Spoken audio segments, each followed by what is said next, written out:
नमस्कार दोस्तों, राउज आईएएस में आपका स्वागत है।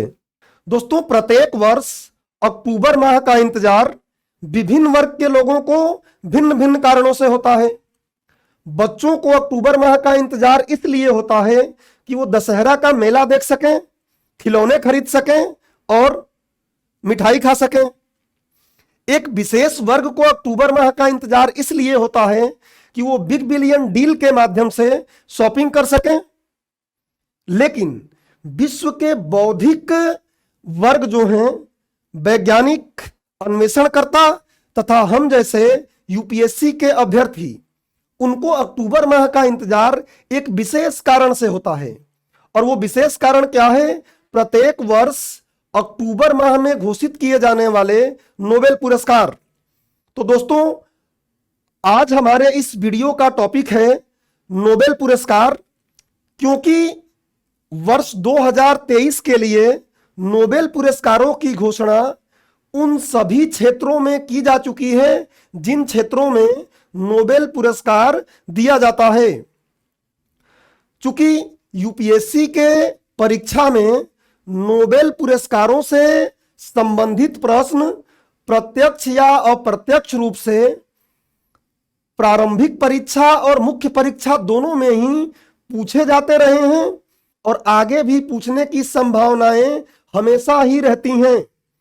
इसलिए हमें नोबेल पुरस्कारों से संबंधित सभी बिंदुओं को इस प्रकार से पढ़ लेना चाहिए कि आगामी यूपीएससी की परीक्षा के लिए प्रारंभिक और मुख्य परीक्षा दोनों के हिसाब से नोबेल पुरस्कार का अध्ययन हो सके। तो दोस्तों, राउज आईएएस के हिंदी चैनल पर हम नोबेल पुरस्कारों से संबंधित कुछ वीडियो की एक सीरीज लेकर आ रहे हैं। और इस वीडियो सीरीज में हम वर्ष 2023 के लिए घोषित नोबेल पुरस्कार जिन बिंदुओं पर दिए गए हैं विद्वानों को, उन बिंदुओं को विस्तार से इस प्रकार चर्चा करेंगे कि आपको प्रारंभिक और मुख्य परीक्षा की पूरी तैयारी का विषय वस्तु उसमें मिल सके। इस सीरीज को हम 6 वीडियो के माध्यम से कवर करेंगे। और ये 6 वीडियो क्या होगा, सबसे पहले हम उस पर एक नजर डाल लेते हैं, फिर आज का लेक्चर शुरू करते हैं। तो देखिए, जो पहला वीडियो होगा, जो कि आज का वीडियो है, पहला वीडियो पृष्ठभूमि पर रहेगा। तो मैं यहां लिख देता हूं कि जो लेक्चर, आप लेक्चर बोल लें उसको या वीडियो बोल लें, तो लेक्चर 1 पृष्ठभूमि पर रहेगा। किसकी पृष्ठभूमि? नोबेल पुरस्कारों की पृष्ठभूमि। दोस्तों, एक बात आपको और यहां समझ लेनी है कि कई जगहों पर हिंदी में नोबेल पुरस्कार होता है और कई जगहों पे लोग नोबेल पुरस्कार लिखते हैं। तो इससे आपको कंफ्यूज नहीं होना है। एक ही बात है, बोलने में हिंदी में ये त्रुटियां कई बार होती रहती हैं। मैं भी बोल रहा हूं तो नोबेल भी उच्चारित कर रहा हूं और नोबेल भी उच्चारित कर रहा हूं, तो इससे कोई समस्या नहीं होनी है। तो लेक्चर 1 जो रहेगा वो पृष्ठभूमि पर रहेगा, अर्थात नोबेल पुरस्कार क्या है, नोबेल पुरस्कार किन क्षेत्रों में दिया जाता है, नोबेल पुरस्कार देता कौन है, इस प्रकार की एक जो आधारभूत पृष्ठभूमि रहेगी उसको हम संक्षिप्त में इस लेक्चर में समझेंगे, जो लेक्चर नंबर इस सीरीज का फर्स्ट है। दूसरा जो लेक्चर रहेगा या जो दूसरा वीडियो रहेगा उसमें हम भौतिकी को कवर करेंगे। तो लेक्चर 2 भौतिकी से संबंधित रहेगा, लेक्चर 3 रसायन से संबंधित रहेगा, लेक्चर 4 चिकित्सा से संबंधित रहेगा, लेक्चर 5 साहित्य से संबंधित रहेगा। और चूंकि साहित्य बहुत एक छोटा एरिया से ही बात हमें करना है इसमें, और इसलिए मैं शांति और साहित्य दोनों को मिला के एक छोटा वीडियो बनाऊंगा जिसमें दोनों को ही यूपीएससी के परीक्षा के अनुरूप जो कुछ भी चीजें होंगी उसको कवर कर लेंगे इसमें। और जो छठा वीडियो रहेगा वो अर्थशास्त्र पर रहेगा। तो इस प्रकार राउज आईएएस के हिंदी चैनल पर हम नोबेल पुरस्कारों से संबंधित 6 वीडियो में वर्ष 2023 के नोबेल पुरस्कारों को कवर करेंगे। अब बात यह आती है कि आज के इस लेक्चर में हम क्या पढ़ेंगे। ये तो मैंने आपको पूरी रणनीति बता दिया कि नोबेल पुरस्कार के लिए जो हमारी सीरीज आएगी राउज आईएएस के हिंदी चैनल पर, वो 6 पार्ट में रहेगी। आज के लेक्चर में हम पृष्ठभूमि तो जरूर करेंगे, लेकिन सबसे पहले यह जान लेना जरूरी है कि वर्ष 2023 के लिए जो नोबेल पुरस्कार मिला है, किन क्षेत्रों में किस लिए मिला है, किन व्यक्तियों को मिला है, वो तो हम जब विशेष लेक्चर बनाएंगे तो वहां बात करेंगे। लेकिन किन क्षेत्रों में मिला है, किस लिए मिला है, इसको थोड़ा सा चर्चा हम कर लेते हैं और फिर पृष्ठभूमि पर आगे चलेंगे। लेकिन उससे पहले एक बात आपको मैं और बता दूं कि नोबेल पुरस्कार यूपीएससी परीक्षा के लिए पढ़ना क्यों जरूरी है, यूपीएससी सिविल सेवक परीक्षा जो है, सिविल सेवा परीक्षा के लिए पढ़ना क्यों जरूरी है, इसको भी मैं आपको जो पिछले साल के प्रश्न हैं उनके माध्यम से प्री और मेंस दोनों के लिए एक तर्क के रूप में बताऊंगा कि इसको पढ़ना हमें जरूरी है, लेकिन थोड़ी देर बाद। तो चलिए पहले देख लेते हैं कि वर्ष 2023 के लिए नोबेल पुरस्कार किन क्षेत्रों में किस लिए दिया गया है। तो बात करते हैं सबसे पहले कि भौतिक विज्ञान में वर्ष 2023 के लिए नोबेल पुरस्कार क्यों दिया गया है। तो वर्ष 2023 में भौतिकी का नोबेल पुरस्कार एटोसेकेंड भौतिकी के विकास के लिए दिया गया है। अब एटोसेकेंड भौतिकी का मतलब क्या, वो तो हम जब इसके लिए स्पेशल लेक्चर लेकर आएंगे, लेक्चर 2, तो उसमें देखेंगे। बट अभी इतना समझ लेना है कि एटोसेकेंड एक बहुत ही सूक्ष्म, बहुत ही एक छोटा समय का मात्रक है। बहुत छोटा समय का मात्रक मतलब क्या कि 1 सेकेंड बराबर क्या होता है, समझें आप थोड़ा, कि 1 सेकेंड बराबर होता है, 1 सेकेंड बराबर 10 की घात माइनस 18 सेकेंड, 10 की घात माइनस 18 सेकेंड। मतलब बहुत छोटी सी बात कर, बहुत ही छोटा मात्रक है ये। 1 सेकेंड में भी 10 की घात माइनस 18 सेकेंड होता है। मतलब अगर जीरो के आगे दशमलव लगाकर 0 0 0 0 ऐसे 18 बार जीरो लिखें और उसके बाद फिर 1 लिखेंगे, तब जाके उसको हम क्या बोलेंगे, 1 ऑटो सेकेंड या 1 एटो सेकेंड। तो 1 एटो सेकेंड बहुत ही सूक्ष्म समय का मात्रक है और इसके माध्यम से हम इलेक्ट्रॉनों की जो गतिविधि होती है, परमाणु में जो इलेक्ट्रॉन घूमता है, उसकी गतिविधियों को हम देख सकते हैं और उसके साथ साथ उस पर अब हम नियंत्रण भी कर सकते हैं या नियंत्रण करने के लिए तकनीक का विकास कर सकते हैं। तो इसलिए एक बहुत ही महत्वपूर्ण विकास हुआ है और नोबेल प्राइज 3 लोगों को संयुक्त रूप से मिला है भौतिकी में, जो हम पढ़ेंगे तो पूरा डिटेल में देखेंगे कि ये क्या है। अभी सिर्फ कॉन्टेक्स्ट, संदर्भ को समझ लीजिए। रसायन विज्ञान के क्षेत्र में क्यों मिला है, तो रसायन विज्ञान के क्षेत्र में क्वांटम डॉट्स की खोज और इसके विकास के लिए मिला है। अब बात आती है कि क्वांटम डॉट्स क्या होता है। तो यूपीएससी के सिलेबस में, विज्ञान एवं प्रौद्योगिकी के सिलेबस में आप जाके देखेंगे GS3 में, तो नैनो तकनीक लिखा हुआ है। तो नैनो तकनीक का ही एक उपकरण है क्वांटम डॉट्स, और ये क्वांटम डॉट्स विभिन्न क्षेत्रों में बहुत ही नए तरीके से बदलाव ला सकता है। कैसे बदलाव ला सकता है, क्या कर सकता है, ये हम रसायन विज्ञान से संबंधित नोबेल पुरस्कार का जो सीरीज लेकर आएंगे लेक्चर नंबर 3, उसमें देखेंगे। तो क्वांटम डॉट्स के विकास के लिए और खोज के लिए रसायन विज्ञान में वर्ष 2023 का नोबेल पुरस्कार मिला है। अभी ये आप दिमाग में रखें। अब बात आती है कि चिकित्सा के लिए क्यों मिला है। तो चिकित्सा के क्षेत्र में कोविड-19 के खिलाफ mRNA वैक्सीन के विकास के लिए मिला है। अब बात आती है कि mRNA वैक्सीन क्या है, या मन में यह भी प्रश्न आ सकता है कि वैक्सीन ही क्या है। तो वैक्सीन क्या है या mRNA वैक्सीन क्या है, इसके आने से क्या नए परिवर्तन हुए हैं, क्या इससे लाभ हुआ है, इन सब की बात हम करेंगे जो चिकित्सा वाला लेक्चर लेकर आएंगे उसमें। लेक्चर नंबर 4 में, जैसा कि मैं आपको पहले बता दिया। साहित्य में इस बार का नोबेल पुरस्कार मिला है नॉर्वे के लेखक जॉन फासे को। और जॉन फासे ने जो अपनी पुस्तक लिखे हैं उसमें सुसाइड से संबंधित बातें किए हैं। वो क्या है, थोड़ी सी चर्चा हम लोग लेक्चर नंबर 5 में करेंगे। शांति की बात करें तो शांति का नोबेल पुरस्कार ईरान की एक महिला है नरगिस मोहम्मदी। ईरान की एक महिला है नरगिस मोहम्मदी। नरगिस मोहम्मदी को मिला है। ये एक एक्टिविस्ट हैं और अभी वर्तमान में ये जेल में बंद हैं। तो इनके बारे में भी थोड़ी सी चर्चा हम करेंगे लेक्चर नंबर 5 में ही, साहित्य और शांति को जोड़कर। अब अगला है अर्थशास्त्र, इकोनॉमिक्स के क्षेत्र में। इकोनॉमिक्स के क्षेत्र में क्लाउडिया गोल्डिन को मिला है नोबेल पुरस्कार।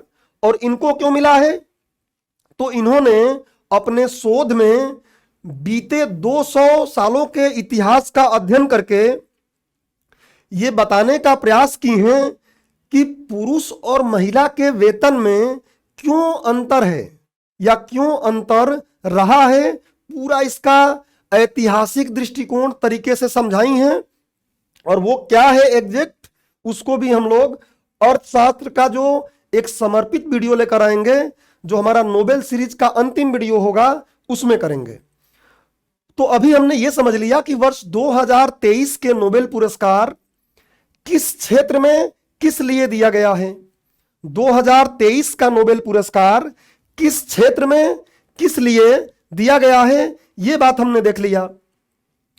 अब बात यह आती है कि आज का लेक्चर को हम आगे बढ़ें, क्योंकि आज का लेक्चर तो लेक्चर नंबर 1 है, जिसका नाम है क्या, नोबेल पुरस्कारों की पृष्ठभूमि।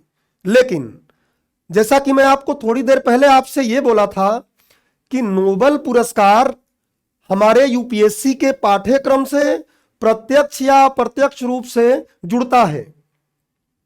क्योंकि अगर हम भौतिक, रसायन, चिकित्सा के बारे में देखें तो विश्व में जो कुछ भी विज्ञान में नवाचार हो रहा है उन पर प्रीलिम्स और मेंस में क्वेश्चन पूछे जाते रहे हैं। दूसरी चीज, आगे हम देखेंगे कि भारतीय लोगों को भी नोबेल पुरस्कार पहले मिला हुआ है। तो विज्ञान एवं प्रौद्योगिकी में एक टॉपिक भी लिखा हुआ है सिलेबस में, पाठ्यक्रम में हमारे, कि भारतीयों का विज्ञान एवं प्रौद्योगिकी में योगदान। तो वो भी हम पृष्ठभूमि में देख लेंगे किनको मिला है और किस लिए मिला है। लेकिन सबसे पहले ये हम समझ लें कि हमारे एग्जाम के लिए ये महत्वपूर्ण क्यों है। केवल मैं बोल दूं कि महत्वपूर्ण है और आप सुन लो कि महत्वपूर्ण है, तो ये बात सही तरीके से सिद्ध नहीं हो पाएगी। इसलिए मैं पुराने सालों का, पिछले सालों का प्रीलिम्स और मेंस के क्वेश्चन के माध्यम से आपको ये बता देता हूं कि यूपीएससी में नोबेल पुरस्कार से संबंधित विषय वस्तु का रेलेवेंसी है, महत्व है। तो देखते हैं आज के लेक्चर में सबसे पहले हम ये समझते हैं कि देखिए, यूपीएससी सिविल सेवा परीक्षा के विगत वर्षों में पूछे गए प्रश्न, जिससे कि आपको ये क्लियर कट आइडिया हो जाए कि हाँ, क्वेश्चन इससे पूछे जाते हैं। देखिए, प्रीलिम्स का पहले अगर हम समझें तो प्रीलिम्स में एक क्वेश्चन मैंने लगाया है वर्ष 2008 का, जो काफी पुराना है। यूपीएससी 2008 में जो प्रश्न पूछती थी वो सीधे फैक्चुअल क्वेश्चन, तथ्यात्मक प्रश्न पूछती थी, जैसा कि आजकल बैंकिंग और एसएससी में क्वेश्चन पूछा जाता है। लेकिन वर्ष 2014 के बाद से यूपीएससी इस टाइप के प्रश्न बहुत ही कम पूछती है। अपवाद के तौर पर अगर 1-2 प्रश्न मिल जाए तो मिल जाए, अदरवाइज ज्यादा प्रश्न कूट के माध्यम से पूछती है। और वर्ष 2023 में यूपीएससी ने क्या नवाचार किया अपने प्रीलिम्स के प्रश्न पत्र में, यह आपको बहुत अच्छे से पता है। तो क्या प्रश्न था, नोबेल से क्या प्रश्न आया था वर्ष 2008 में, देखिए।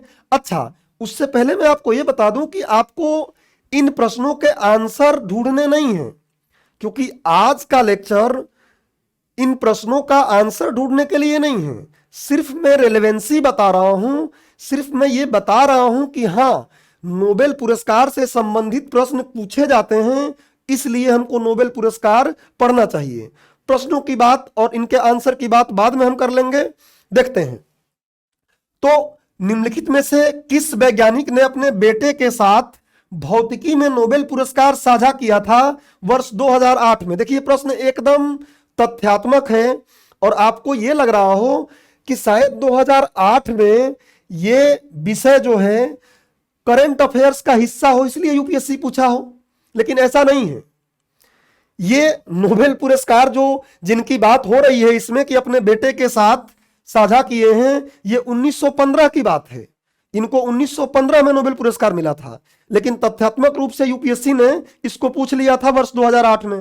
सिंपल सा क्वेश्चन इस तरीके से बना दिया था, क्या है कूट? Max Planck, Albert Einstein, William Henry Bragg, Enrico Fermi. तो ऐसे क्वेश्चन अब यूपीएससी नहीं पूछती है, ये तो प्रत्यक्ष रूप से पूछा गया है। अब यूपीएससी क्या करती है कि नोबेल पुरस्कार जिन विषयों पर दिए जाते हैं उनसे अप्रत्यक्ष रूप से क्वेश्चन, उनसे और इधर उधर के जो जुड़ने वाले क्वेश्चन हैं उनको पूछ लेती है। जैसे उदाहरण के लिए क्वेश्चन देखते हैं। देखिए वर्ष 2018 में यूपीएससी ने अपने प्रारंभिक परीक्षा में क्वेश्चन पूछा। क्या पूछा कि निम्नलिखित परिघटनाओं पर विचार कीजिए। और क्या है परिघटना? तो प्रकाश गुरुत्व द्वारा प्रभावित होता है, क्योंकि उस समय लीगो आप सुने होंगे, लीगो न्यूज में था। उसके साथ साथ गुरुत्व क्षेत्र से जुड़ी बातें न्यूज में थी, उसके साथ साथ ब्लैक होल से जुड़ी बातें न्यूज में थी। इन चीजों को उसने मिलाकर ऐसे क्वेश्चन फ्रेम करने का प्रयास किया था। तो क्या है? प्रकाश गुरुत्व द्वारा प्रभावित होता है, ब्रह्मांड लगातार फैल रहा है, पदार्थ अपने चारों ओर के दिक्काल को विकुंचित वार्स करते हैं। दोस्तों यूपीएससी हिंदी वालों के साथ मजे लेता है। अब ये मजे ही तो है। देखिए क्या बोला है, दिक्काल मतलब समय को बोल रहा है, विकुंचित मतलब संकुचित करना, वार्स हिंदी में लिखा है। तो हिंदी में कई बार हमको शब्दों को समझना मुश्किल हो जाता है, इतना जटिल हिंदी दे देता है वो। एक साल उसने जो क्रिकेट है, क्रिकेट के अंपायर को क्रिकेट सरपंच बोला था। तो खैर ठीक है, अब ये तो हमें हिंदी मीडियम के हैं तो ये बात थोड़ी सी दिमाग में रखनी ही पड़ेगी। देखिए अब बोल रहा है कि उपयुक्त में से अल्बर्ट आइंस्टीन के आपेक्षिकता के सामान्य सिद्धांत, आपेक्षिकता के सामान्य सिद्धांत वही जो आपने पढ़ा है कि द्रव्यमान ऊर्जा तुल्यता का सिद्धांत, उस पर यह क्वेश्चन पूछा था। प्रायः समाचार बोल रहा है कि प्रायः समाचार माध्यमों में विवेचना होती है। क्वेश्चन पढ़ लीजिएगा, वैसे भी प्रश्न उत्तर करने का आज हमारा मुद्दा इस लेक्चर में है नहीं। ऑप्शन दिया तो हमने क्या देखा कि अब यूपीएससी क्वेश्चन क्या करती है, सीधे फैक्चुअल ना पूछकर अप्रत्यक्ष रूप से नोबेल पुरस्कारों से जुड़े उनके बैकग्राउंड पृष्ठभूमि से जुड़े क्वेश्चनों में इस तरीके से क्वेश्चन बना लेती है। ये तो प्री की हो गई कि हाँ प्री में तो क्वेश्चन आते हैं, और भी बहुत से क्वेश्चन है, लेकिन मैंने सिर्फ आपको 2 क्वेश्चन दिखाया कि क्वेश्चन बनते हैं। अब थोड़ा मेंस का भी देख लेते हैं। देखिए मेंस में भी क्वेश्चन पूछा गया है, ये मैंने मेंस के लिए स्पष्ट इसीलिए यहां पे लगा दिया 2 क्वेश्चन, और ये लेटेस्ट क्वेश्चन है, हाल के समय में आए हुए क्वेश्चन हैं, जिससे आपको क्लियर हो जाए कि हाँ नोबेल पुरस्कारों को पढ़ना हमारे लिए जरूरी है एक यूपीएससी के अभ्यर्थी होने के नाते। देखिए 2018 में एक क्वेश्चन पूछा, और 2018 में क्या क्वेश्चन पूछा, प्रोफेसर सत्येंद्र नाथ बोस द्वारा किए गए बोस आइंस्टीन सांख्यिकी के कार्य पर चर्चा कीजिए और दर्शाइए कि इसने किस प्रकार भौतिकी के क्षेत्र में क्रांति दी थी। यह भी उस समय बैकग्राउंड में कहीं ना कहीं न्यूज में था, तो इस पे क्वेश्चन पूछ लिया उसने। और 2021 में देखेंगे आप तो उसमें सीधे उसने नोबेल पुरस्कार को कोट किया है। देखिए नोबेल पुरस्कार को उसने सीधे कोट कर दिया है। क्या पूछा कि वर्ष 2014 में भौतिक विज्ञान में नोबेल पुरस्कार संयुक्त रूप से आकासाकी, अमानो तथा नाकामुरा को 1990 के दशक में नीली एलईडी के आविष्कार के लिए प्रदान किया गया था। इस आविष्कार ने मानव जाति के दिन प्रतिदिन के जीवन को किस प्रकार प्रभावित किया है। तो नोबेल पुरस्कार को यहां पर इसने सीधे ही कोट कर दिया है। तो मैं आपको यह समझा दिया कि आखिर में नोबेल पुरस्कार हमें क्यों पढ़ना है? क्योंकि इससे प्रीलिम्स और मेंस दोनों में ही क्वेश्चन आते हैं और आगे भी आने की संभावना है।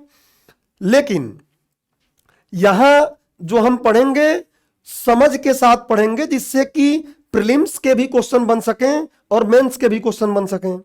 अब चलते हैं हम आज के लेक्चर को समझते हैं कि आज का लेक्चर हमारा क्या है। देखिए, मैं पहले ही बोला कि आज का लेक्चर पृष्ठभूमि पर होने वाला है। तो यूपीएससी, क्योंकि आप देखेंगे अगले वर्ष फिर अक्टूबर में नोबेल पुरस्कारों की घोषणा होगी, तो नए डेवलपमेंट तो होंगे, नए विकास तो आएंगे। उस समय किसी और को मिलेगा, किसी अन्य चीजों के आविष्कार के लिए या विकास के लिए मिलेगा, लेकिन पृष्ठभूमि तो यही रहेगी। और इसलिए एक बार हम पृष्ठभूमि पे बात कर लेते हैं और फिर केवल नए विकास पर ही हमको बात करनी रहेगी। तो देखते हैं कि पृष्ठभूमि क्या है। नोबेल पुरस्कार की पृष्ठभूमि में सबसे पहली बात कि हम एक रूपरेखा बना लें, अपने आप को एक बाउंड्री में बांध लें कि हम लगभग ये चीजें पढ़ेंगे, इससे ज्यादा हमें पढ़ने की जरूरत नहीं है। क्या है वो चीजें? तो एक तो हम पढ़ेंगे कि नोबेल पुरस्कार है क्या। दूसरा, इस लेक्चर में हम पढ़ेंगे कि विद्वान अल्फ्रेड नोबेल का संक्षिप्त परिचय। हमें यह भी तो जानना जरूरी है ना कि अगर नोबेल पुरस्कार है तो किसी व्यक्ति के नाम पर दिया जा रहा है, उस व्यक्ति के नाम पर क्यों दिया जा रहा है और वो कौन व्यक्ति था, थोड़ा सा तो परिचय हमको जानना जरूरी है। ठीक है, उसके बाद नोबेल पुरस्कारों के वितरण की शुरुआत देखेंगे कि कब से नोबेल पुरस्कारों के वितरण की शुरुआत हुई। और यहां एक मैं आपको महत्वपूर्ण कहानी भी बताऊंगा, छोटी सी कहानी, कि आखिर में क्या ऐसा कारण रहा, कौन सी ऐसी घटना रही जो अल्फ्रेड नोबेल को प्रेरित कर गई कि वो नोबेल पुरस्कारों की शुरुआत किया या नोबेल पुरस्कारों की शुरुआत करने के लिए सोचा। तो बड़ा एक मजेदार छोटी सी घटना है जिसको हम देखेंगे जब पढ़ेंगे इसके वितरण को। फिर हम थोड़ा घोषणा और चयन की बात करेंगे कि नोबेल पुरस्कारों की घोषणा कौन करता है और चयन कौन करता है, तो थोड़ी सी इस पे हम चर्चा करेंगे। और उसके बाद कुछ महत्वपूर्ण नोबेल पुरस्कार प्राप्त करने वाले भारतीय एवं भारतीय मूल के व्यक्तियों की बात करेंगे, क्योंकि मैं आपको पहले ही बताया कि हमारे सिलेबस में विज्ञान एवं प्रौद्योगिकी का अगर पाठ्यक्रम जाके आप देखेंगे यूपीएससी का जीएस 3 का, तो उसमें लिखा हुआ है कि भारतीयों का विज्ञान एवं प्रौद्योगिकी में योगदान। सत्येंद्र नाथ बोस का भी मैं पीछे आपको क्वेश्चन दिखाया। सत्येंद्र नाथ बोस ने भी क्या विज्ञान एवं प्रौद्योगिकी में कुछ तो किया है, और इसलिए उनका न्यूज, इसलिए प्रश्न में पूछा गया क्या किए हैं सत्येंद्र नाथ बोस, आपको पता है। हिग्स बोसोन के बारे में बात जो होती है वहां सत्येंद्र नाथ बोस का बहुत बड़ा योगदान है, तो इसलिए उस पर जोड़कर भी क्वेश्चन पूछा। तो हम थोड़ा सा ये भी देख लेंगे कि हमारे देश में या हमारे देश के मूल के लोग कौन कौन से हैं जिनको नोबेल पुरस्कार प्राप्त हुआ है और उनको क्यों नोबेल पुरस्कार प्राप्त हुआ है। तो ये हमारे आज के लेक्चर का एजेंडा रहेगा। पृष्ठभूमि नाम का जो लेक्चर है, नोबेल पुरस्कारों की पृष्ठभूमि, और अब हम इनको कवर करने का प्रयास कर रहे हैं। ध्यान से आप लेक्चर को देखिए, लिखने की कोई जरूरत है नहीं, क्योंकि आपको पीपीटी या पीडीएफ शेयर कर दिया जाएगा, उसको आप डाउनलोड करके आराम से रख सकते हैं और पढ़ सकते हैं। इसलिए अभी ध्यान से आप लेक्चर को सुनिए। चलिए, सबसे पहले हम बात करते हैं कि नोबेल पुरस्कार क्या है। सबसे पहले हम बात करेंगे कि नोबेल पुरस्कार क्या है। ध्यान से देखिए, नोबेल पुरस्कार क्या है। सबसे पहली बात तो हम यह समझ लेते हैं कि यह विश्व का सबसे प्रतिष्ठित पुरस्कार है। यह विश्व का सबसे प्रतिष्ठित पुरस्कार है, और सबसे प्रतिष्ठित पुरस्कार केवल पढ़ लेने मात्र से नहीं है, थोड़ा समझना है कि सबसे प्रतिष्ठित पुरस्कार क्यों है। तो आप देखेंगे कि नोबेल पुरस्कार जैसे ही किसी व्यक्ति को मिलता है तो वो रातों रात एक सेलिब्रिटी की तरह लोग उसको जानने लगते हैं। इतनी उसकी पहचान बन जाती है कि एक बहुत बड़ा वर्ग उनको जानने लगता है कि आखिर में ये व्यक्ति कौन है। जैसे हमारे यहाँ के कैलाश सत्यार्थी जी को नोबेल पुरस्कार मिला, तो उस समय उसके पहले उनको बहुत कम लोग जानते थे, लेकिन जब उनको नोबेल पुरस्कार मिला तो रातों रात एक बहुत बड़ा वर्ग उनको जानने लगा कि आखिर में कैलाश सत्यार्थी है कौन। तो एक सेलिब्रिटी बन जाता है व्यक्ति जैसे ही नोबेल पुरस्कार प्राप्त करता है। उदाहरण के लिए इस बार नरगिस मोहम्मदी जो हैं, बहुत कम लोगों को नरगिस मोहम्मदी के बारे में पता था। जाहिर सी बात है, इतना कैसे पता रहेगा, लेकिन जैसे ही नोबेल पुरस्कार उनको मिला तो देखिए अभी मैक्सिमम लोगों को पता चल गया कि आखिर में ये नरगिस मोहम्मदी कौन है। रातों रात स्टार बना देता है, इसलिए ये विश्व का सबसे प्रतिष्ठित पुरस्कार है। दूसरी बात यह है कि विश्व का प्रतिष्ठित पुरस्कार है और ये दिया कहां जाता है। आप ध्यान रखेंगे कि ये स्वीडन के स्टॉकहोम में दिया जाता है। स्वीडन के स्टॉकहोम में दिया जाता है। स्वीडन के स्टॉकहोम में दिया जाता है। दूसरी बात आपको ये यहां पे अगली बात याद रखनी है कि प्रत्येक वर्ष अक्टूबर में यह घोषित किया जाता है। प्रत्येक वर्ष अक्टूबर में घोषित किया जाता है। और प्रत्येक वर्ष अक्टूबर में क्यों घोषित किया जाता है, इसका भी कुछ कारण है। उस कारण को भी हम आगे की स्लाइड में देखेंगे। तो यह ध्यान रखना है कि प्रत्येक वर्ष अक्टूबर में ही घोषित किया जाता है। और घोषित अक्टूबर में भले ही किया जाता है, तो यहां ध्यान रखिएगा कि घोषित किया जाता है अक्टूबर में, लेकिन प्रत्येक वर्ष ये वितरित किया जाता है कब, इसको वितरित किया जाता है कब, तो दिसंबर में। प्रत्येक वर्ष के दिसंबर में इसको वितरित किया जाता है। इसका भी कोई ना कोई कारण है।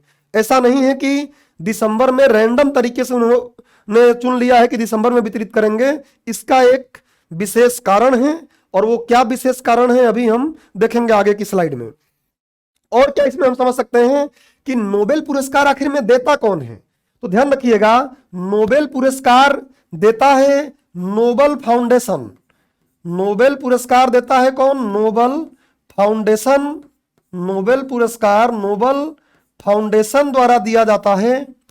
और ये नोबेल फाउंडेशन कब स्थापित हुआ था। नोबेल पुरस्कार देने वाला जो नोबेल फाउंडेशन है, इसकी स्थापना कब हुई थी, तो ध्यान रखिए इसकी स्थापना हुई थी 19 जून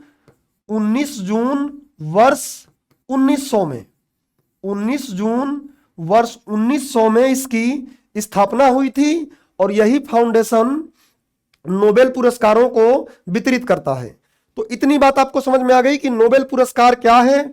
और अभी इतनी ही बात आप दिमाग में रखें कि नोबेल पुरस्कार क्या है। इससे जुड़े कुछ नियम, कुछ तथ्य हैं जिसको अभी आगे हम करेंगे कि एक बार में या एक क्षेत्र में ये कितने लोगों के लिए दिया जाता है। ऐसे कुछ तथ्य को अभी हम आगे देखेंगे। तो नोबेल पुरस्कार के बारे में इतना दिमाग में रखें। आगे देखिए, अब बात यह आती है कि नोबेल पुरस्कार किन किन क्षेत्रों में दिया जाता है।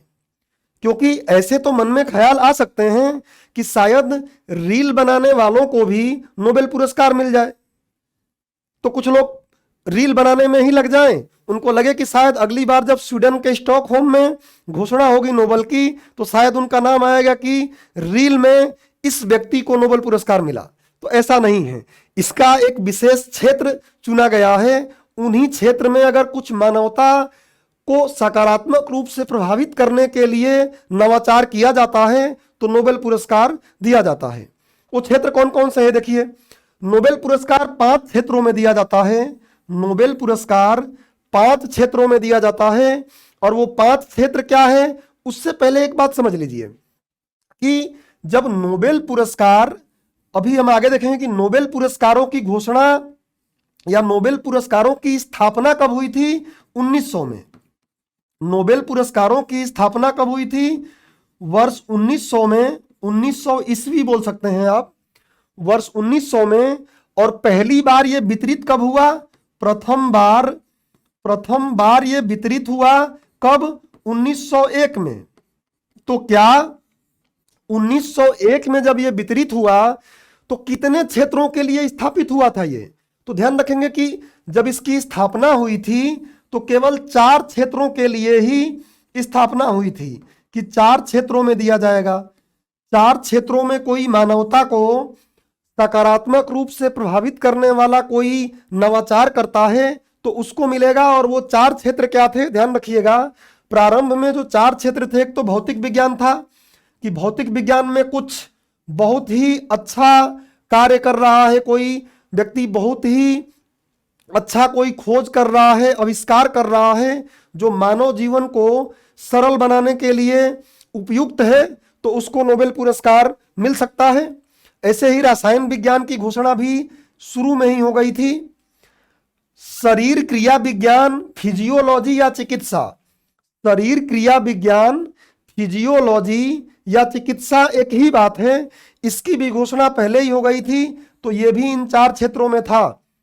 ऐसे ही साहित्य की घोषणा भी उस समय ही कर दी गई थी, और शांति के लिए नोबेल पुरस्कार की घोषणा भी उसी समय कर दी गई थी। मतलब वर्ष 1900 ईस्वी में जब नोबेल पुरस्कार की स्थापना हुई, तो उस समय यह क्लियर था कि 4 क्षेत्रों में नोबेल पुरस्कार दिया जाएगा, 5 क्षेत्रों में नोबेल पुरस्कार दिया जाएगा। और वो 5 क्षेत्र क्या है? भौतिक शास्त्र, रसायन शास्त्र, शरीर क्रिया विज्ञान, फिजियोलॉजी या चिकित्सा बोलते हैं इसको, साहित्य और शांति। बच गया अर्थशास्त्र का नोबेल पुरस्कार, जो आज नोबेल पुरस्कार में ही शामिल है, नोबेल पुरस्कार ही उसको कहा जाता है। ये 1900 में इसकी स्थापना नहीं हुई। इसकी स्थापना के पीछे की कहानी यह है कि इसको स्थापित किया गया वर्ष 1968 में। 1968 ईस्वी में अर्थशास्त्र के नोबेल पुरस्कार की स्थापना हुई, और उस साल तो दिया नहीं जाएगा, स्थापना हुआ है तो वर्ष 1969 में 1969 ईस्वी में इसको पहली बार वितरित किया गया। इसको पहली बार वितरित किया गया था। मतलब जो अर्थशास्त्र का नोबेल पुरस्कार है, इसकी स्थापना प्रारंभिक समय में नहीं हुई थी, बल्कि वर्ष 1968 में हुई थी। थोड़ी से इसके बारे में थोड़ी कहानी जान लेते हैं, जिससे कि याद रह जाएगा हमें। एक्चुअली हुआ क्या कि जो स्वीडन है, उस स्वीडन का केंद्रीय बैंक है, जैसे भारत का केंद्रीय बैंक क्या है? Reserve bank of India. ऐसे ही स्वीडन का केंद्रीय बैंक का नाम क्या है? स्वेरिक्स रिक्स बैंक ऑफ स्वीडन। स्वेरिक्स रिक्स बैंक ऑफ स्वीडन स्वीडन के केंद्रीय बैंक का नाम है। जब इसकी 300वीं वर्षगांठ थी, तो उस समय इसने कुछ पैसा या कुछ राशि का दान किसको दिया? नोबेल फाउंडेशन को, क्योंकि नोबेल फाउंडेशन के द्वारा ही नोबेल पुरस्कारों को दिया जाता है। तो स्वेरिक्स रिक्स बैंक द्वारा अपनी 300वीं वर्षगांठ पर नोबेल फाउंडेशन को एक धनराशि दी गई, और उसी धनराशि के माध्यम से वर्ष 1969 में पहली बार अर्थशास्त्र के नोबेल का वितरण हुआ, और 1968 में अर्थशास्त्र के नोबेल की स्थापना हुई। तो आप जाके देखेंगे, अगर न्यूज़पेपर आप पढ़ रहे हो, तो न्यूज़पेपर में अर्थशास्त्र के नोबेल को 2 नाम और उसको देते हैं लोग। कुछ लोग बोलते हैं उसको कि नोबेल के समकक्ष, कुछ लोग बोलते हैं उसको नोबेल के समकक्ष पुरस्कार है, और कुछ लोग उसका नाम न्यूज़पेपर में यह भी डालते हैं क्या? स्वेरिक्स रिक्स पुरस्कार। स्वेरिक्स रिक्स पुरस्कार क्यों? क्योंकि इस बैंक के नाम से भी यह पुरस्कार जाना जाता है। तो डेफिनेटली इस स्लाइड के बारे में आप स्पष्टता समझ गए होंगे कि नोबेल पुरस्कारों की जब स्थापना हुई, तो उस समय भौतिक शास्त्र, रसायन शास्त्र, शरीर क्रिया विज्ञान, फिजियोलॉजी या चिकित्सा एक ही बात है, साहित्य और शांति में नोबेल पुरस्कारों को वितरित किया जाता था। लेकिन वर्ष 1968 से एक क्षेत्र इसमें और शामिल हो गया है, जिसे अर्थशास्त्र बोलते हैं, और अर्थशास्त्र के पुरस्कार को नोबेल के समकक्ष कहा जाता है। क्यों? अभी मैंने आपको समझाया। तो ये क्षेत्र आप दिमाग में रखें। इसका मतलब अब क्लियर हो गया है कि रील बनाने के क्षेत्र में नोबेल पुरस्कार तो नहीं मिलने वाला है। खैर, आगे बढ़ते हैं। अगली बात अगर हम करें, तो अब ये बात आती है कि क्योंकि नोबेल पुरस्कार क्या है हमने जान लिया, तो नोबेल पुरस्कार किसी के नाम पे दिया जा रहा है, उसका नाम क्या है? Alfred Nobel. तो एक छोटा सा परिचय इसका जानना जरूरी है, कि एक बार हमारे माइंड में रहे कि अल्फ्रेड नोबेल क्या है, और फिर थोड़ा हम जानेंगे कि इन पुरस्कारों की घोषणा इन्होंने क्यों किया। देखिए, जो अल्फ्रेड नोबल है, इनका नाम क्या है? Alfred Bernard Nobel. इनका परिचय बस इस स्लाइड के बराबर ही छोटा सा करेंगे हम, क्योंकि इनका परिचय बहुत ज्यादा हमें नहीं पढ़ना है, पूरा इनका इतिहास नहीं पढ़ना है। इनका जन्म 21 अक्टूबर 1833 ईस्वी को स्टॉकहोम स्वीडन में हुआ। 21 अक्टूबर 1833, इस डेट को आपको इसलिए दिमाग में रखना है क्योंकि नोबेल पुरस्कारों की घोषणा कब होती है भैया? तो नोबेल पुरस्कारों की घोषणा अक्टूबर में होती है। लेकिन माइंड में आपको यह रखना है कि अक्टूबर में घोषणा तो होती है, लेकिन 21 अक्टूबर को ही नहीं होती है। 21 अक्टूबर को ही नहीं होती है, बल्कि सामान्यतः अक्टूबर के प्रथम सप्ताह में या द्वितीय सप्ताह तक घोषित हो जाती है। तो एग्जैक्ट इसी डेट पर घोषित नहीं होता है। यह आपको दिमाग में रखना है कि अक्टूबर में घोषित होता है क्योंकि इनका जन्म अक्टूबर में हुआ है।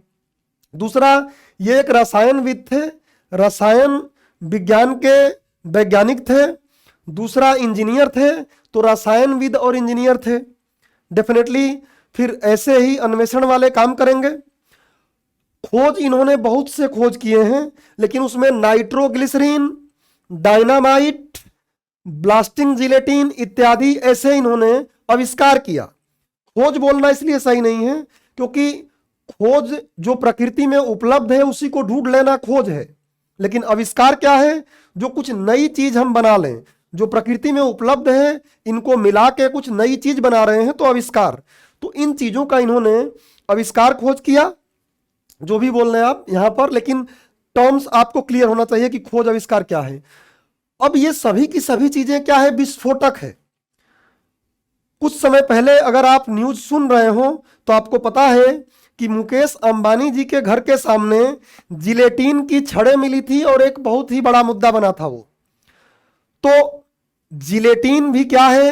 एक विस्फोटक है। और देखिए, इन्होंने विस्फोटक बनाया, इसको पेटेंट कराया, डेफिनेटली इससे उनको रॉयल्टी मिलेगी। तो हमारे मन में ये आता है एक बार कि ये सारे विस्फोटक पदार्थ तो हमारे लिए क्या है? नुकसानदेह हैं। लेकिन ये सही नहीं है। अगर ये विस्फोटक पदार्थ नहीं होते तो आज सुरंग बनानी होती है, पहाड़ों को तोड़ना होता है, कई बार कंक्रीट जैसी चीजें हमको निकालनी होती हैं पहाड़ों से, और उसको हम हथौड़े से तोड़ तोड़ कर नहीं निकाल सकते हैं। उसको निकालने के लिए ये बहुत ही मददगार साबित होते हैं। ब्लास्ट करते हैं हम, आसानी से चीजें टूट जाती हैं। मतलब किसी भी नवाचार का केवल सकारात्मक प्रयोग ही नहीं है, सकारात्मक और नकारात्मक दोनों हैं। नकारात्मक प्रयोग आपको पता ही है कि कहीं भी विस्फोट करा सकते हैं।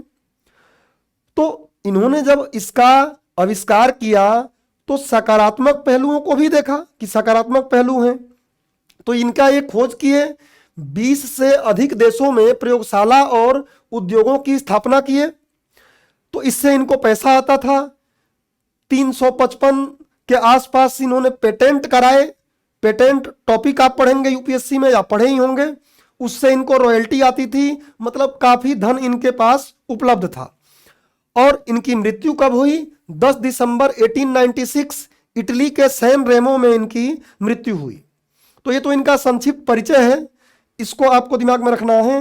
अब आगे हम बात करेंगे कि क्या ऐसी जरूरत पड़ी इनको, क्या ऐसी घटना घटित हुई इनके लाइफ में कि इनको नोबेल पुरस्कारों को स्थापित करने की प्रेरणा मिल गई। ये क्या है समझते हैं। देखिए, मैंने एक टॉपिक यहां ये बनाया है कि नोबेल पुरस्कारों की शुरुआत। तो ये बात तो आपको क्लियर पहले ही पता चल गई कि नोबेल पुरस्कारों की शुरुआत कब से हुई है? 1900 ईस्वी से ईस्वी में स्थापित हुआ है और 1901 से शुरू हुआ है। लेकिन थोड़ा इसके पीछे की कहानी समझ लेते हैं। देखिए, अल्फ्रेड नोबल के पास बहुत पैसा था। उन्होंने ऐसे ऐसे चीजों की खोज और आविष्कार किया था जो अधिकतम विस्फोटक प्रकृति के थे। एक दिन इनका एक भाई जिसका नाम लुडविग था, एक दिन इनका भाई जिसका नाम लुडविग था, मैं इंग्लिश ही नाम लिख देता हूं जिससे आप कनेक्ट हो पाएंगे, लुडविग। इनके भाई लुडविग की मृत्यु हो गई, किसी कारणवश इनके भाई लुडविग की मृत्यु हो गई। और जब मृत्यु हुई तो फ्रांस का एक अखबार यह समझ लिया कि अल्फ्रेड नोबल की ही मृत्यु हो गई। तो उसने अपने न्यूज़पेपर में इस एक बात को हाईलाइट करके लिखा, और क्या लिखा कि the merchant of death is dead, मौत के सौदागर अल्फ्रेड नोबल की मृत्यु हुई। मौत का सौदागर क्यों बोला? क्योंकि उन्होंने ऐसे चीजों का खोज और आविष्कार किया था जो सभी विस्फोटक प्रकृति के थे, और इसलिए ये वाला उनको टैग देकर फ्रांस के एक न्यूज़पेपर ने हेडिंग बनाकर अपने न्यूज में प्रकाशित किया कि मौत के सौदागर अल्फ्रेड नोबल की मृत्यु हुई। अब अल्फ्रेड नोबल तो मरा नहीं था, अल्फ्रेड नोबल का भाई मरा था। ये बात जब अल्फ्रेड नोबल ने पढ़ा, इस न्यूज को पढ़ा, तो अल्फ्रेड नोबल को एक सदमा सा लगा, एक धक्का सा लगा, और वो सोचने लगा कि मैंने जो आविष्कार किए हैं, खोज किए हैं, ये केवल मानवता को नकारात्मक रूप से तो प्रभावित नहीं करते हैं। वो तो ये नहीं बोल रहा है कि इससे आप विस्फोट करो, इससे किसी को नुकसान पहुंचाओ, उसका सकारात्मक प्रयोग भी तो कर सकते हैं या किया जा सकता है। लेकिन लोग केवल इन आविष्कारों की नकारात्मक बातों को ही दिमाग में रखेंगे और मेरे मरने के बाद मुझे इस तरीके से याद किया जाएगा। बस ये एक ऐसी प्रेरणा थी जिससे वो सोचने लगा अल्फ्रेड नोबल कि मैं इसको ठीक कैसे करूं। और इसलिए मैंने यहाँ पे एक न्यूज की कटिंग लगाई है जो द टाइम्स ऑफ इंडिया का ये है, जिसमें लिखा है कि merchant of death the story behind the Nobel prize. अब इसमें एक बात यह है कि कभी कभी एक छोटी सी घटना भी व्यक्ति के जीवन में गहरा बदलाव ला सकती है। ध्यान रखेंगे कि इस बार वर्ष 2022 का जो मेंस का पेपर हुआ है, उस पेपर में आप जाके देखेंगे 2023 का जो अभी मेंस का पेपर हुआ है, उस पेपर में जाके आप देखेंगे कि एक क्वेश्चन आया है कि सभी भटकने वाले विलुप्त नहीं होते, और उस पर निबंध लिखवाया है। तो क्या भरोसा ऐसे चीजें भी कभी पूछ ले कि कभी कभी एक छोटी सी घटना भी व्यक्ति के जीवन में गहरा बदलाव ला सकती है। तो ये छोटी ही तो घटना इनके लिए थी, क्योंकि इनकी मृत्यु तो हुई नहीं थी। फ्रांस के न्यूज़पेपर ने इसको सही तरीके से, उसको खबर पता नहीं चली और उसने ये छाप दिया। इनको जिंदा रहते ही इनको ये बात समझ में आ गई कि मेरे मरने के बाद लोग कैसे मुझे याद करेंगे, और यहां से इनके मन में प्रेरणा जग गई कि मैं कुछ ऐसा करूं कि लोग मेरे मरने के बाद मुझे ठीक तरीके से याद करें, इस तरीके से याद ना करें। और फिर उन्होंने क्या सोचना शुरू किया, जो भी इनके पास पैसा था, सारी संपत्ति इनकी, जो भी खोज आविष्कार किए थे, उनसे इनको पेटेंट कराए थे तो रॉयल्टी मिलती थी, इन सारी चीजों को मिलाकर इन्होंने क्या किया, एक कोष बनाया, एक फंड बनाया। देखिए उसके बाद क्या किए, ये अपने कमाए गए धन को एक कोष के रूप में जमा कर दिए, और जमा करने के बाद अपने अंतिम वसीयत में इन्होंने कोष की घोषणा किया। और वो कब, 1895 में। देखिए कोष की घोषणा 1895 में अपनी वसीयत में किया इन्होंने, और इसके माध्यम से इन्होंने क्या कर दिया कि ये बात कहा अपनी वसीयत में कि जो भी इस विश्व में मानवता को सकारात्मक रूप से प्रभावित करने के लिए अच्छे नवाचार करेंगे, उनको इस कोष से या इस कोष से मिलने वाले, इस कोष के बदले में जो ब्याज मिलेगा, उन ब्याज की राशि से नोबेल पुरस्कारों को संचालित किया जाए। ऐसा ये अपने वसीयत में इच्छा जता कर गए।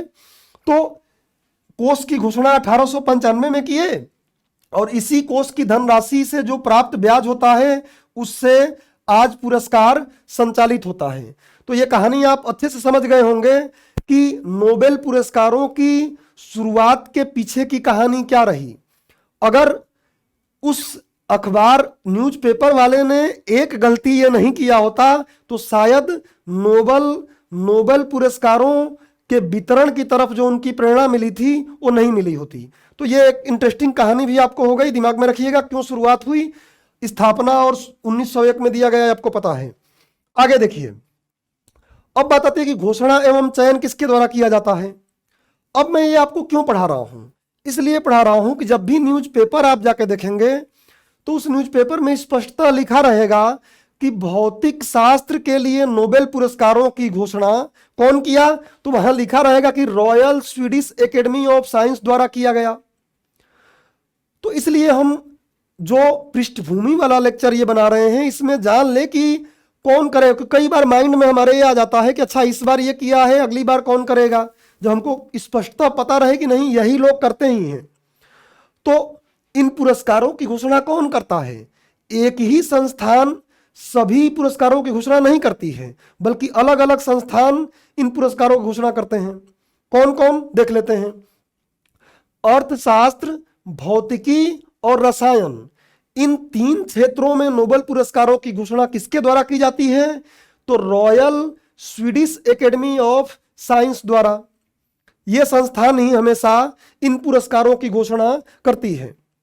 अगली बात, शांति का नोबेल पुरस्कार की घोषणा कौन करता है? तो प्रत्येक वर्ष आप देखेंगे कि इसकी घोषणा नॉर्वे की नोबेल समिति द्वारा की जाती है। नॉर्वे की नोबेल समिति, नोबेल की ही समिति है वो, लेकिन नॉर्वे में इकलौता ये ऐसा पुरस्कार है जो नॉर्वे में घोषित किया जाता है, ध्यान रखेंगे। तो नॉर्वे की नोबेल समिति द्वारा घोषित किया जाता है। चिकित्सा का नोबेल पुरस्कार जो है ये कैरोलिंस्का इंस्टीट्यूट ऑफ नोबेल समिति द्वारा, यह भी स्वीडन के संस्थान है, कैरोलिंस्का नोबेल समिति के द्वारा चिकित्सा का नोबेल पुरस्कार क्या किया जाता है? घोषित किया जाता है। और साहित्य का नोबेल पुरस्कार स्वीडिश एकेडमी नोबेल समिति द्वारा किया जाता है। अब आपको कंफ्यूज यहां नहीं होना है, ध्यान रखिए कि ये स्वीडिश एकेडमी की नोबेल समिति है और यहां पे क्या है? Royal Swedish academy of science, दोनों अलग अलग हैं। तो ये आपको दिमाग में रखना है कि नोबेल पुरस्कारों की घोषणा कौन करता है। अब यहां आपको एक प्रश्न शायद आपके मन में आ जाए कि इनका चयन की प्रक्रिया क्या रहती है। तो एक यूपीएससी के अभ्यर्थी होने के नाते हमें इतनी भी डिटेलिंग नहीं करनी है, बस इतना आप समझ लो कि सितंबर से ये काम शुरू होता है।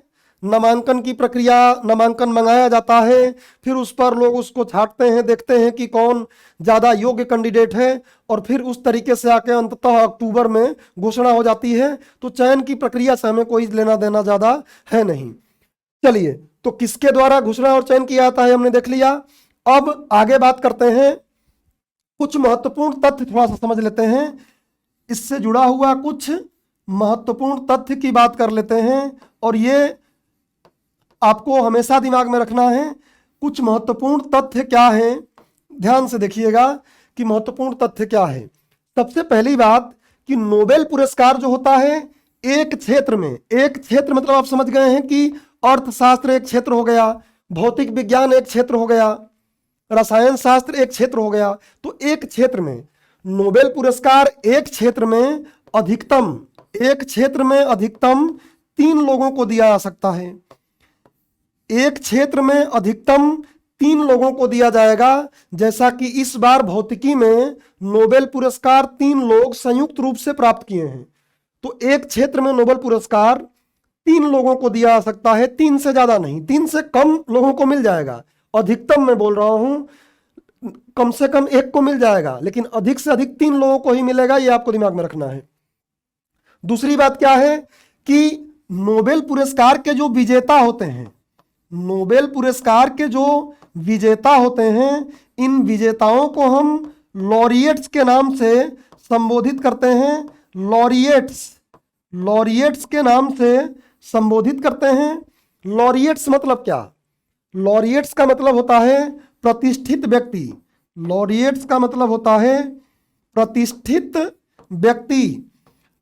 अब ध्यान रखेंगे कि जो नोबेल पुरस्कार प्राप्त कर चुका है उसी का संबोधन लॉरिएट्स से करेंगे। ऐसा नहीं कि कोई भी प्रतिष्ठित व्यक्ति है उसको लॉरिएट्स बोल सकते हैं। अभी जो भाषा चलती है शब्दों का चयन, उस पर लॉरिएट, जैसे हमारे अमर्त्य सेन हैं, आप अगर एडिटोरियल संपादकीय वगैरह पढ़ें तो लॉरिएट्स उनके बोल देते हैं कि लॉरिएट्स अमर्त्य सेन। तो लॉरिएट्स मतलब जो नोबेल पुरस्कार प्राप्त कर चुका है उसके आगे अक्सर लॉरिएट्स लोग लगाते हैं। तो नोबेल पुरस्कार विजेताओं को लॉरिएट्स कहते हैं। और ध्यान रखेंगे कि ये जो लॉरिएट शब्द है ये लॉरेल नामक एक पदक से आया है। लॉरेल नामक एक पदक से आया है। और ये पदक कहाँ दिया जाता था? तो ग्रीस में।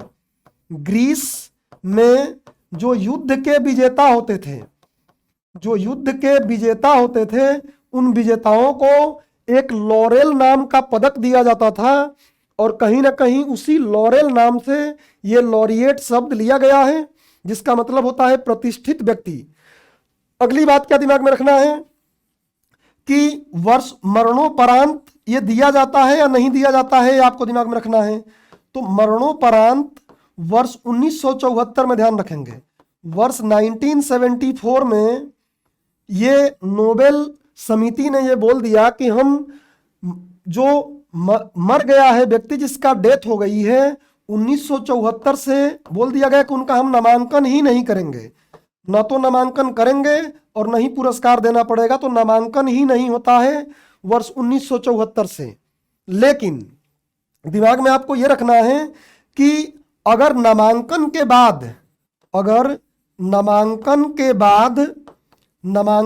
बाद व्यक्ति की मृत्यु हो जाए, नामांकन के बाद अगर व्यक्ति की मृत्यु हो जाए तो उसको पुरस्कार मिलेगा। नामांकन के बाद अगर व्यक्ति की मृत्यु हो जाए तब तो पुरस्कार दिया जाएगा, पुरस्कार मिलेगा। यह आपको दिमाग में रखना है। एक यहां पर आपको अपवाद भी मैं थोड़ा सा बता दूं कि इन्होंने क्या बोला है कि मरने के बाद हम किसी व्यक्ति का नामांकन ही नहीं करेंगे नोबेल पुरस्कार देने के लिए। लेकिन वर्ष 2011 में ऐसा एक अपवाद मिलता है। नोबेल की साइट पर अगर जाके आप देखें, वेबसाइट पर, 2011 में एक व्यक्ति हैं, उनका नामांकन के दिन से 3 दिन पूर्व ही मृत्यु हो गई थी, लेकिन उसके बाद भी उनको नोबेल पुरस्कार दिया गया। तो ऐसा आपको अपवाद के तौर पे कुछ है, दिमाग में नहीं रखना है। बस ये समझना है कि 1974 के बाद से नामांकन उन्हीं व्यक्तियों का होता है जो जीवित हैं और उन्हीं को पुरस्कार दिया जाता है। लेकिन नामांकन के बाद अगर व्यक्ति की मृत्यु हो रही है तो उसको पुरस्कार मिलता है। ये तो मरणोपरांत की बात हो गई है। और थोड़ा सा दिमाग में रखें कि क्या ये नोबेल पुरस्कार निलंबित हुआ है कभी? ये नोबेल पुरस्कार कभी निलंबित हुआ है? तो हाँ, जब से ये शुरू हुआ है, मतलब 1901 से अभी क्या चल रहा है, 2023, इस बीच में एक बार नोबेल पुरस्कार स्थगित हुआ है। और वो समय काल क्या रहा है, 1940 से 42। 1940 से 42 के समय काल में, जबकि आपको पता है ये बात कि उस समय द्वितीय विश्व युद्ध चल रहा था और उसी दौरान नोबेल पुरस्कार किसी को भी नहीं दिया गया था। मतलब नोबेल पुरस्कार का स्थगन किया गया था एक बार 1940 से 42 के दौरान। उसके अलावा नोबेल पुरस्कारों का वितरण होता रहा है। अब आपको एक बात और दिमाग में यहां रखनी है कि निलंबन के साथ साथ यहां पे भी देखना है कि क्या ये केवल व्यक्तियों को ही मिलता है या संस्थानों को भी मिलता है। तो ध्यान रखेंगे कि नोबेल पुरस्कार जो होता है, मैं यही अलग करता हूं कि नोबेल पुरस्कार किसको किसको मिल सकता है। नोबेल पुरस्कार किसको मिलेगा, तो नोबेल पुरस्कार व्यक्तियों को भी मिलता है, व्यक्तियों को भी मिलता है और संस्थानों को भी मिलता है। नोबेल पुरस्कार व्यक्तियों के साथ साथ संस्थानों को भी मिलता है। अब आपके जब भी कोई बात हम बोलें तो वहां पर हमको कोई उदाहरण जरूर देना चाहिए कि बात समझ में आ जाए। व्यक्तियों को तो हम बहुत देख रहे हैं, इसी बार कितने व्यक्ति को मिला। संस्थानों को क्या, तो जैसे यूरोपियन यूनियन को भी नोबेल पुरस्कार मिल चुका है। एक और संस्था है आईपीसीसी, सुने होंगे आप, IPCC, inter governmental panel on climate change, इसको भी मिल चुका है। ऐसे ही रेड क्रॉस सोसाइटी है, उसको भी मिल चुका है। मतलब संस्थानों को भी नोबेल पुरस्कार दिया जाता है और व्यक्तियों को भी नोबेल पुरस्कार दिया जाता है।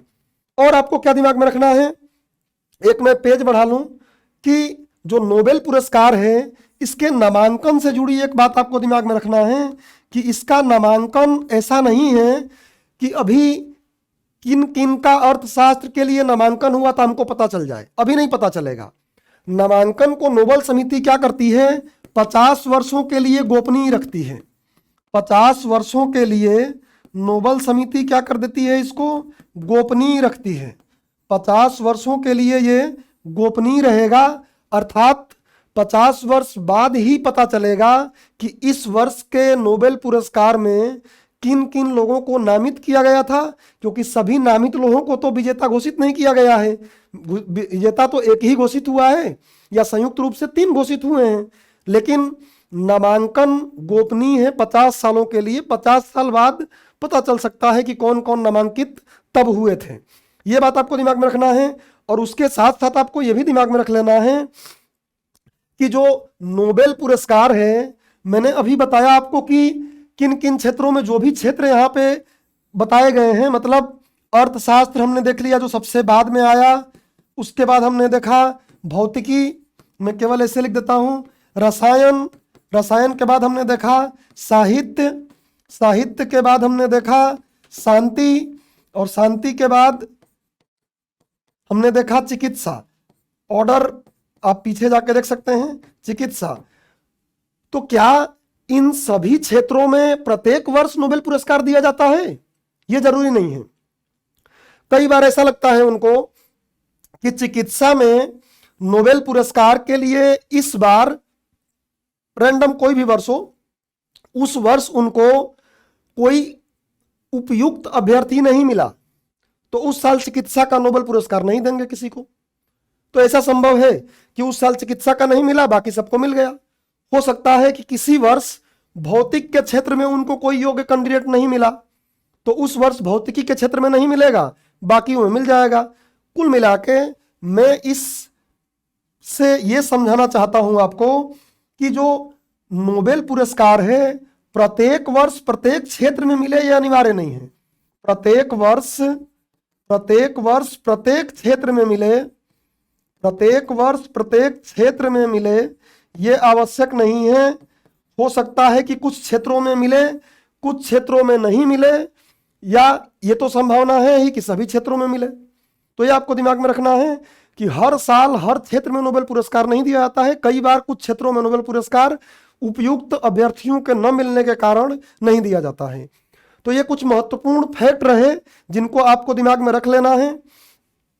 अब हम बात करेंगे थोड़ा आगे कि भारतीय एवं भारतीय मूल के व्यक्तित्व जिन्हें नोबेल पुरस्कार मिला है। भारतीय एवं भारतीय मूल के व्यक्ति, भारतीय मतलब क्या? जो मरते दम तक भारत की नागरिकता के साथ मरे तो वो तो भारतीय। भारतीय मूल मतलब क्या? कि जिनकी जड़ें भारत से जुड़ी हुई होंगी पहले, लेकिन वो जाके किसी अन्य देश की नागरिकता लेके अन्य देश में रह रहे हैं, तो उनको भी नोबेल पुरस्कार जब प्राप्त होता है तो हम बड़ा खुश होते हैं, गर्वान्वित महसूस करते हैं कि हमारे यहाँ के लोग किसी अन्य देश में भले ही रह रहे हैं लेकिन उनको नोबेल पुरस्कार मिला है। और इसलिए हम उसको पढ़ भी लेते हैं। तो देख लेते हैं कि भारतीय और भारतीय मूल के किन किन लोगों को अब तक नोबेल पुरस्कार मिला है, देखते हैं। और ये बात सीधे आपके विज्ञान एवं प्रौद्योगिकी के पाठ्यक्रम से जुड़ती है कि विज्ञान एवं प्रौद्योगिकी के क्षेत्र में भारतीयों का योगदान, तो ये आपको जरूर देखना है। और जब आप सिलेबस पढ़ते होंगे तब भी आपको ये पढ़ाया जाता है। देखिए यहां मैंने एक सम्मानित व्यक्ति जिनको मिला है और यहां क्षेत्र और यहां वर्ष लिखा है। तो पहली बात क्या है? सबसे पहले हमारे यहां नोबेल पुरस्कार किसको मिला है? रविंद्रनाथ टैगोर जी को। रविंद्रनाथ टैगोर जी को नोबेल पुरस्कार क्यों मिला? गीतांजलि जो लिखे थे वो, उनकी साहित्य के क्षेत्र में उनको नोबेल पुरस्कार मिला 1913 में गीतांजलि के लिए। तो ये दिमाग में रखें आप। चंद्रशेखर वेंकट रमन, कई बार जब मैं चंद्रशेखर वेंकट रमन बोलता हूं तो लोगों को लगता है कि समझ में नहीं आता कि ये कौन। जैसे ही सीवी रमन बोलता हूं तो तुरंत समझ में आता है। तो चंद्रशेखर वेंकट रमन जी को नोबेल पुरस्कार मिला है। और इनको क्यों मिला है? भौतिकी का नोबेल पुरस्कार मिला। और ध्यान रखेंगे इन्होंने रमन प्रभाव बताया था। रमन प्रभाव, रमन प्रभाव क्या? जब आप साइंस पढ़ते होंगे तो वहां पढ़ेंगे प्रकीर्णन के बारे में, स्कैटरिंग ऑफ लाइट, प्रकीर्णन के बारे में पढ़ते हैं, प्रकाश का प्रकीर्णन। और उस प्रकीर्णन के लिए इनको नोबेल पुरस्कार मिला था। तो ये ध्यान रखेंगे कि सीवी रमन जी को भौतिकी का नोबेल पुरस्कार 1930 में रमन इफेक्ट के लिए मिला, रमन प्रभाव के लिए मिला था। अब मैं आपको यहां लिखते रहूं कि ये भारतीय, जो भारत के ही लोग रह गए उनको मैं भारतीय बोलूंगा और भारतीय मूल न लिख के केवल मूल लिख दूंगा। तो ये भी भारतीय है, ध्यान रखिएगा। सीवी रमन जी भारतीय। अब हरगोविंद खुराना जी, हरगोविंद खुराना जी का योगदान क्या है? पहली बात तो कि ये भारतीय मूल के हैं, ध्यान रखिएगा, ये भारतीय नहीं रहे। तो भारतीय मूल और इन्होंने क्या किया, डीएनए का संश्लेषण किया था। संश्लेषण मतलब निर्माण, तो कृत्रिम डीएनए के संश्लेषण के लिए इनको नोबेल पुरस्कार मिला था। बट ये भारतीय मूल के थे, भारतीय नहीं थे, ये ध्यान रखना है। उसके बाद मदर टेरेसा, शांति के लिए इनको मिला था। किस वर्ष मिला था आप देख सकते हैं। उसके बाद सुब्रमण्यम चंद्रशेखर जी जो हैं, ध्यान रखिएगा कि इनको भारतीय हम बोलेंगे, इनको भारतीय बोलेंगे। उसके बाद सुब्रमण्यम चंद्रशेखर जो हैं, इनको हम मूल का बोलेंगे, भारतीय मूल का। और इनको क्यों मिला था, तो इन्होंने ज्योग्राफी, भूगोल या खगोलीय विज्ञान के क्षेत्र में बहुत से अनुसंधान किए थे। और इन्होंने क्या किया था, तो आप जब भूगोल पढ़ेंगे तो भूगोल में एक पढ़ेंगे चंद्रशेखर सीमा, इनके नाम पर ही है चंद्रशेखर लिमिट, चंद्रशेखर सीमा। इस चंद्रशेखर सीमा के बताने के लिए इनको नोबेल पुरस्कार मिला था। अब बात आती है अमर्त्य सेन जी के बारे में, जो भारतीय हैं। और अमर्त्य सेन जी को क्यों मिला था, अर्थशास्त्र का नोबेल मिला था 1998 में। तो इनको क्यों मिला था, कल्याणकारी अर्थशास्त्र के दिशा में इन्होंने अन्वेषण किया था, खोज किया था। वो क्या है, ये आप इकोनॉमी के लेक्चर में पढ़ते भी हैं या इकोनॉमिक्स के लेक्चर में पढ़ते भी हैं। तो कल्याणकारी अर्थशास्त्र मैं यहां लिख नहीं रहा हूं, सुन लिए आप। वीएस नायपाल, जो वीएस नायपाल है, भारतीय मूल के व्यक्ति हैं। और इन्होंने एक किताब लिखा था, साहित्य में मिला, जिसका नाम है हाफ अ लाइफ, तो उसके लिए इनको मिला था। ये भी भारतीय मूल के हैं, साहित्य में मिला। आर के पचौरी, जैसे ही मैं यहाँ पे आर के पचौरी नाम लिखता हूं तो कुछ लोगों को ये लगता है कि तो बुक में दिया नहीं है। आप सही भी हैं, क्योंकि आर के पचौरी आईपीसीसी, जो आईपीसीसी अभी मैं पीछे बात किया था कि inter governmental panel on climate change, जलवायु परिवर्तन पर अंतर सरकारी समिति जो है, संगठन है, उसके हेड रहे थे। और उस दौरान आईपीसीसी को मिला था नोबेल पुरस्कार, इसलिए मैंने यहां शामिल कर लिया है। व्यक्तिगत रूप से इनको नहीं मिला है, इस संस्थान को मिला था। लेकिन उस समय इस संस्थान के ये हेड थे, मुखिया थे, और इसलिए मैंने इनका नाम यहां रख लिया है। तो आर के पचौरी जी भारतीय हैं और इनको मिला था शांति का नोबेल पुरस्कार वर्ष 2007 में। मतलब जिस संस्थान में ये काम करते थे उसको मिला, इसलिए मैंने यहां इनको शामिल किया है। अगला है वेंकटरमन रामकृष्ण, इनको संयुक्त रूप से मिला था और ये भी भारतीय मूल के हैं। ये क्या किए थे, तो राइबोसोम, जीव विज्ञान में आप पढ़ते होंगे, उस राइबोसोम का 3D चित्रण किए थे। ये राइबोसोम का 3D चित्रण करने के लिए इनको नोबेल पुरस्कार प्राप्त हुआ था। तो ये ध्यान रखेंगे कि भारतीय मूल के व्यक्ति हैं। रसायन का नोबेल पुरस्कार मिला था 2009 में। कैलाश सत्यार्थी जी को कौन नहीं जानता, कैलाश सत्यार्थी जी भारतीय हैं, मूल के नहीं, भारतीय हैं। और इनको शांति का नोबेल पुरस्कार मिला था वर्ष 2014 में। इन्होंने बचपन बचाओ आंदोलन, ऐसे जो बच्चे हैं उनकी जिंदगी में सुधार करने के लिए बहुत से ऐसे प्रयास किए हैं और इसलिए इनको नोबेल पुरस्कार मिला था। विज्ञान और प्रौद्योगिकी के क्षेत्र में जो यहाँ पुरस्कार मिले हैं वो हमारे GS3 के लिए ज़्यादा महत्वपूर्ण हो जाते हैं। साहित्य, शांति, ये बहुत ज़्यादा महत्वपूर्ण हमारे लिए विज्ञान एवं प्रौद्योगिकी के हिसाब से तो है नहीं, बट ठीक है, पढ़ रहे हैं तो दिमाग में रहे। और अगला है अभिजीत बनर्जी। अभिजीत बनर्जी जी जो हैं ये भी मूल के हैं, मतलब भारतीय मूल के हैं। और ये अर्थशास्त्र के लिए इनको नोबेल पुरस्कार मिला था। अर्थशास्त्र के लिए नोबेल पुरस्कार क्यों, तो इन्होंने गरीबी पर काफ़ी रिसर्च किया है, गरीबी पर बहुत कुछ तरीके बताए हैं जो आप अपने अर्थशास्त्र के लेक्चर में थोड़ा बहुत पढ़ते भी होंगे। तो गरीबी से जुड़े बहुत सी बातें इन्होंने की हैं, इस पर शोध किया है और इसलिए इनको मिला। इनको कब मिला, वर्ष 2019 में, लेकिन ये भारतीय मूल के थे। ये अर्थशास्त्र का नोबेल प्राइज है, ये यहाँ पे वर्ड में कट कर रहा हूँ, अर्थशास्त्र का नोबेल इनको मिला। तो इस तरीके से हमको ये पता चल गया कि भारतीय और भारतीय मूल के किन किन लोगों को नोबेल पुरस्कार मिला है और क्यों मिला है। अब इस लेक्चर के हम लोग समापन की तरफ बढ़ रहे हैं, तो एक फैक्ट देख लेते हैं। और वो फैक्ट क्या है, मैंने एक फैक्ट यहाँ लगाया है कि महात्मा गांधी और नोबेल पुरस्कार, कुछ लोगों के लग रहा होगा कि इनको कहाँ नोबेल पुरस्कार मिला है। सही बात है, नोबेल पुरस्कार इनको मिला नहीं है, लेकिन एक मजेदार घटना है, इसलिए मैं आपको यहाँ पर बताता हूँ। देखिए, महात्मा गांधी जी का नामांकन डेफिनेटली बाद में पता चला नामांकन, क्योंकि 50 वर्षों के लिए तो गोपनीय रहता है नामांकन। तो महात्मा गांधी जी का शांति के नोबेल पुरस्कार के लिए नामांकन 1937 में हुआ, नहीं मिला। 1938 में हुआ, नहीं मिला। 1939 में हुआ, नहीं मिला। 1947 में हुआ, नहीं मिला। 1948 में हुआ, नहीं मिला। ओवरऑल मिला ही नहीं। लेकिन मजेदार घटना क्या है कि जब जिंदा थे तब तो इनको नोबेल पुरस्कार मिला नहीं, लेकिन जब 1948 में, ये आप देख सकते हैं कि 30 जनवरी 1948 में जब उनकी हत्या कर दी गई, जब उनकी मृत्यु हो गई, तो उस समय नोबेल समिति एक बड़ा ही मजेदार बात की। और वो क्या मजेदार बात थी? पहली बात तो उसने ये बोला कि इस वर्ष कोई योग्य उम्मीदवार जिंदा नहीं है, कोई योग्य उम्मीदवार जिंदा नहीं है, इसलिए हम नोबेल पुरस्कार नहीं देंगे। मतलब उस साल शांति का नोबेल पुरस्कार किसी को नहीं मिला था। दूसरी बात और क्या बोले कि हम इस साल नोबेल पुरस्कार इसलिए नहीं दे रहे हैं, हम इस साल नोबेल पुरस्कार इसलिए नहीं दे रहे हैं, क्यों? क्योंकि हम महात्मा गांधी को श्रद्धांजलि दे रहे हैं। तो अजीब सी बात है, आप महात्मा गांधी को श्रद्धांजलि दे रहे हो और श्रद्धांजलि के उपलक्ष्य में किसी को नोबेल पुरस्कार नहीं दे रहे हो, लेकिन जब वो जिंदा थे तो उनको आप नोबेल पुरस्कार से सम्मानित नहीं किए। तो एक बड़ा ही अजीब सी घटना है, जो यहाँ पर एक फैक्ट के तौर पर आप दिमाग में रख सकते हैं।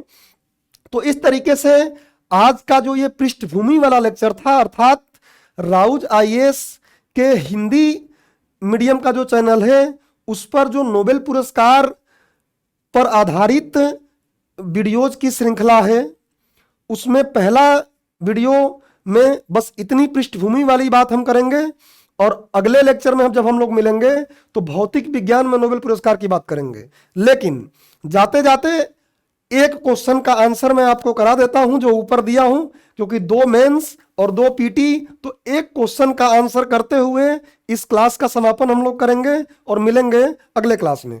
देख लेते हैं कि वो एक बिंदु क्या है, एक क्वेश्चन क्या है। देखिए, वो फैक्चुअल क्वेश्चन है, थोड़ी सी उस पर कुछ बातें हैं तो कर लेते हैं। क्या है ये वाला क्वेश्चन है, हाँ, कि निम्नलिखित में से किस वैज्ञानिक ने अपने बेटे के साथ भौतिकी में नोबेल पुरस्कार साझा किया था? मैं पहले ही बताया कि उस समय करंट में नहीं था, 1915 की घटना थी और फैक्ट के तौर पे पूछा गया था। तो वो व्यक्ति कौन थे? William Henry Bragg. William Henry Bragg को मिला था, और इनका बेटा था लॉरेंस ब्रैग। इन दोनों ने नोबेल पुरस्कार को साझा किया था, मतलब एक ही चीज के लिए दोनों लोगों को पुरस्कार मिला था। और ये घटना कब की है? 1915 की है। ये घटना 1915 की है। तो ठीक है, आज वैसे भी हमको प्रश्न, पहले ही मैं बोला था कि प्रश्न का आंसर ढूंढने यहाँ नहीं आए हैं, हम नोबेल पुरस्कार की पृष्ठभूमि को समझने आए हैं।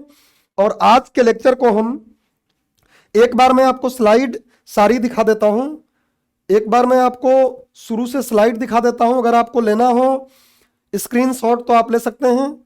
मैं एक बार आपको स्लाइड यहाँ दिखा रहा हूँ, फटाफट आप चाहें तो स्क्रीनशॉट ले सकते हैं, और उसके बाद अगले वीडियो को हम लोग, ठीक है। तो आज के लेक्चर में इतना ही दोस्तों। अगले वीडियो में जब हम मिलेंगे तो वर्ष 2023 के नोबेल पुरस्कार फिजिक्स से संबंधित सारी अवधारणाओं की बात करेंगे। राउज आईएएस के हिंदी मीडियम के चैनल से आप जुड़े रहें। धन्यवाद।